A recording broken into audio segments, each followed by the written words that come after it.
राम की नगरी अयोध्या के इस मशहूर राम की पैड़ी पे खड़े होकर के हमारे साथ हैं आज वरिष्ठ पत्रकार आलोक जोशी, जिनको किसी प्रकार के इंट्रोडक्शन की जरूरत नहीं है। तो आलोक, आज दिन भर यहाँ पे आपका साथ रहा है और आपने देखा है यहाँ पे किस तरीके से लोग एक बड़ी डाइवर्जेंट व्यूज हैं। एक तरफ लोग बिल्कुल खिलाफ हैं, कहते हैं कि भाजपा के तमाम जो चीजें हैं वो भाजपा लोगों के खिलाफ जा रही हैं और लोग उनसे नाराज हैं। दूसरी तरफ लोग बिल्कुल भाजपा में हैं, योगी में हैं या राम में। क्या तो लगता है? ये बहुत विचित्र बात है। और शरद जी, सुबह से हम लोग जब आए थे लखनऊ से, हमने सोचा था कि यहाँ जैसा लगता है, कोई भी बाहर से सोचेगा कि अयोध्या चल रहे हैं तो वहां तो सब बीजेपी मिलना है। तो लेकिन सबसे पहले हम मिले पत्रकारों से और पत्रकारों की जो राय आई, एक के बाद एक 4-5 लोगों ने बात की और वो सब यूं बात कर रहे थे जैसे कि भारतीय जनता पार्टी का सफाया होने जा रहा है,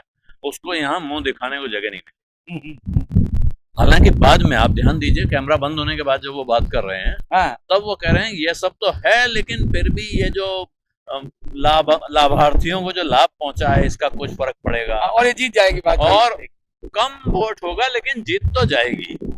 एक आध तो इस बात पे दांव लगाने को तैयार थे। उन्होंने कहा लिख के ले लीजिए 10 मार्च को 5 की 5 सीटें अयोध्या की भाजपा को मिलेंगी।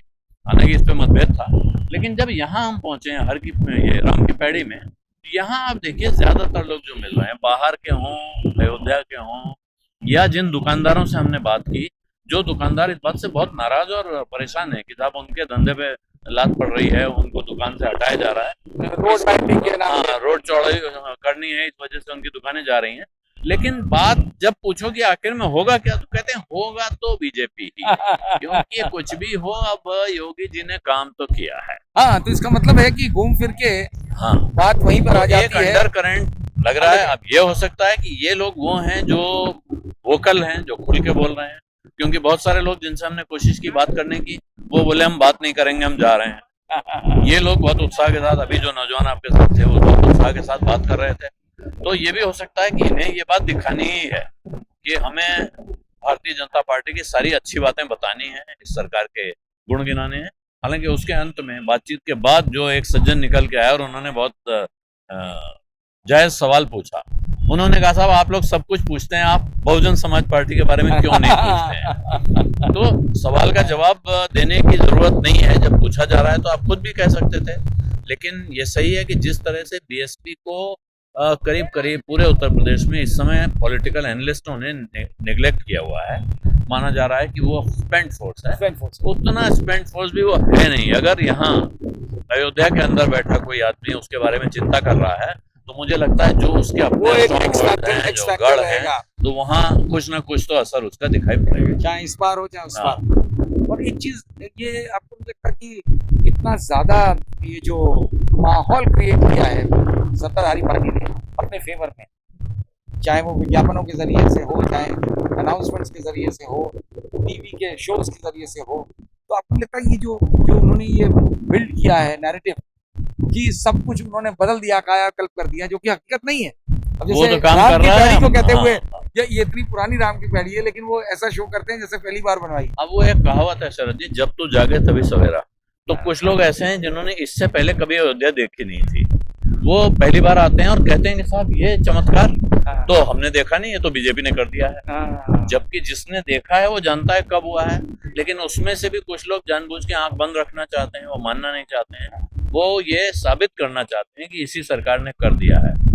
जिससे ये जाहिर हो कि हिंदू सरकार है और हिंदुओं का ये उनकी इच्छा है कि वो दिखाएं कि भारतीय जनता पार्टी ने बहुत काम किया है या योगी सरकार ने बहुत काम किया है। तो उसके लिए वो तरह तरह के तर्क एक के बाद एक लाते हैं आपके सामने कि देखिए ऐसा, ये लॉ एंड ऑर्डर के लिए जब आप नेशनल क्राइम रिकॉर्ड ब्यूरो के आंकड़े देखिए तो तस्वीर बहुत अच्छी नहीं दिखती है उत्तर प्रदेश की। लेकिन इसके बावजूद समर्थकों में हौसला है कि वो सीना तान के कह सकते हैं कि साहब इस सरकार ने लॉ एंड ऑर्डर की जो स्थिति कर दी, आप एकदम राम राज्य ले आए। जबकि खुद योगी आदित्यनाथ के अपने शहर गोरखपुर में एक व्यापारी को होटल के अंदर जाके पुलिस वालों ने मार डाला और उसका नाम लेकिन कोई नहीं लेता है। जो समर्थक है वो तो बिल्कुल नहीं लेता है, और जो समर्थक नहीं है वो भी इस तरह की बातें बहुत दबे जुबान में कर रहा है। आप ध्यान ये दीजिए। हाँ बिल्कुल बिल्कुल। एक बात ये हो सकती है जो मुझे लगता है कि बहुत से लोग जो समर्थक नहीं हैं वो बोल नहीं रहे हैं, वो चुप रहना पसंद कर रहे हैं बजाय इसके कि वो कुछ कहें। ये क्या किस तरफ अंडर करंट क्या लेके आता है ये तो 10 मार्च को ही पता लगेगा। फिलहाल इतना जरूर है कि भाजपा ने जो कैंपेन अपना चलाया है वो चाहे कितना भी छूट या अर्ध शर्त पे आधारित हो, लेकिन लोगों का के ऊपर उसका इंप्रेशन पड़ रहा है। यानी कि ये क्लेम करना कि उन्होंने लॉ एंड ऑर्डर सुधार दिया है, प्रदेश में राम राज्य कायम हो गया है, ये बहुत से लोग मानने लगे हैं। जिस तरीके से आज इस राम की पैड़ी पे खड़े होकर के हमने देखा कि यहाँ तमाम लोग जो यहाँ आने वाले लोग हैं वो इस पे बिलीव करते हैं कि राम की पैड़ी नई बन गई है, इस भाजपा सरकार में बन गई है, जो कि सत्य नहीं है।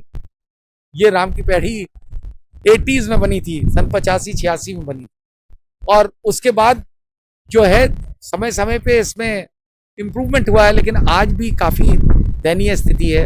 कोई सौंदर्यीकरण जिसको कहा जाता है वो भी नहीं है, पूरी तरीके से अच्छे पेड़ भी नहीं लगे हुए हैं। लेकिन जो नैरेटिव बिल्ड करने में जिस तरह भाजपा को महारत हासिल है, तो विज्ञापनों के जरिए से, अनाउंसमेंट्स के जरिए से, टीवी शोज के जरिए से उन्होंने जो कायम कर दिया है उसका डेफिनेटली असर हो रहा है। अब कितना असर होता है और क्या ये भाजपा को वापस स्थापित कर देगा, और जो पिछले लगभग 35-40 साल का जो जिंक्स है उत्तर प्रदेश में कि सरकारें वापस नहीं आती हैं फुल टर्म करके, वो योगी आदित्यनाथ तोड़ पाएंगे कि नहीं, ये 10 मार्च को पता चलेगा। बहुत बहुत धन्यवाद।